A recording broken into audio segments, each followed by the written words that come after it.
이달 초 창당한 조국혁신당이 각종 여론조사에서 비례정당 지지율 두 자릿수를 기록하며 총선 전국에서 돌풍을 일으키고 있습니다. 정치인으로서는 처음으로 오늘 전남 동부 지역을 방문한 조국 대표가 여수 MBC와 대담을 가졌는데요. 당의 비전과 활동 계획, 지역 현안 해결을 위한 구상을 밝혔습니다. 데스크 인터뷰 문형철 기자입니다. 대표님 안녕하십니까? 네, 반갑습니다. 초대해 주셔서 고맙습니다. 조국 혁신당 창당한 지 11일 지났습니다. 네. 창당의 이유와 배경 설명해 주시다. 예, 제가 윤석열 정권 이 출범 이후에 한 2년이 지났는데 2년을 쭉 지켜보다 보니까 윤석열 정권의 그 무능함, 무책임함, 무도함이 우리나라 대한민국의 근본 토대와 기둥을 무너뜨리고 있다는 판단을 했습니다. 그래서 이 문제에 대해서 심각한 고민을 하고 있다가 저 개인이 국회의원이 한 명이 된다, 이런 문제가 아니다라는 생각을 했습니다. 동지들과 국민들과 함께 판을 좀 바꿔봐야겠다라는 결심을 하고 창당을 추진했고 실제 창당을 이루어냈습니다. 네. 이 돌풍이라고 표현할 수 있을 만큼 각종 여론조사에서 비례정당 지지율이 높게 나옵니다. 네네. 이유는 뭐라고 생각하세요?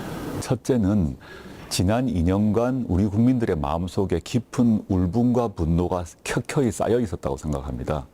그리고 조국혁신당이 나와서 윤석열 정권의 비리와 실정을 정면으로 공격하고 정면에서 나서서 싸우는 모습을 보여주니까 1차적으로는 속이 시원하셨던 것 같아요.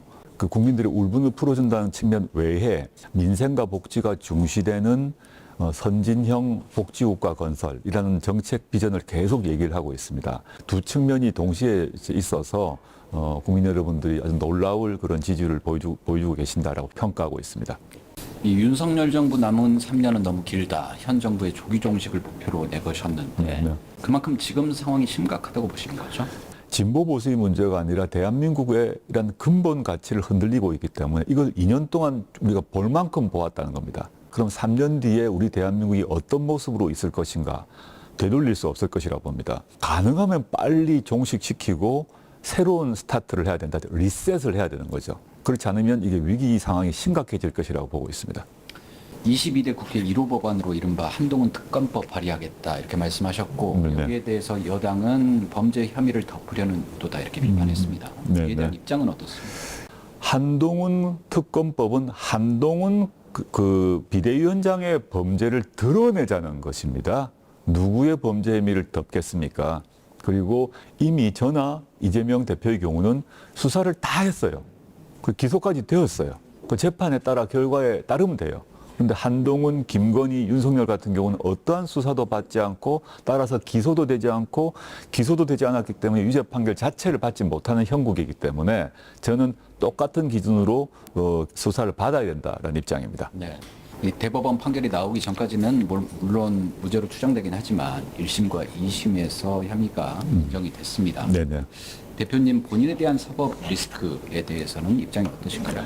대법원 판결이 나면 그에 대해서 당연히 따라야 되겠죠. 그렇지만 그 전까지는 제가 할 수 있는 모든 노력을 다해서 윤석열 정권과 싸우고 그 대안을 마련하기 위해서 노력할 것이고요.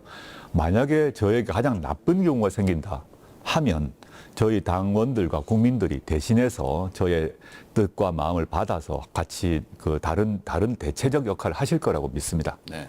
아시겠지만 전남 지역 같은 경우는 민주당에 대한 지지세가 상대적으로 강한 예. 지역입니다. 이 지역 유권자들에게 어떻게 어필하시겠습니까? 조국혁신당은 민주당과 함께 범민주 진보 진영의 일원입니다. 항상 연대하고 또 협력할 것입니다. 그렇지만 민주당보다 더 강하게, 민주당보다 더 빠르게, 민주당보다 더 단호하게 윤석열 정권과 싸울 것이고 윤석열 정권 종식 이후에 있어서도 민주당보다 더 진보적이고 개혁적인 정책 대안을 준비하고 있습니다. 조국혁신당의 행동 방식, 투쟁 방식을 보시고 선택을 해주시면 좋겠다라는 판단입니다. 네. 전남 지역에도 여러 현안들이 산적해 있는데요. 어떤 문제에 관심을 갖고 계신지 또 어떤 해결 방안이 있으신지 궁금합니다. 전남만이 아니라 현재 우리나라 전체에서 지방은 소멸 위기에 있습니다. 이 문제를 근본적으로 해결해야 된다고 봅니다. 그래서 과거 김경수 전 경남지사가 추진했던 메가시티, 그걸 부활시켜야 됩니다. 그리고 노무현 정부에서 본격적으로 추진했던 지방분권, 지방균형 발전 전략이 있는데 그걸 강화해야 된다고 봅니다. 돈과 사람을 지역에 남길 수 있고 돌려줘야 하는 이런 정책으로 나아가도록 최선을 다할 것입니다. 네, 오늘 말씀 고맙습니다. 네, 감사합니다.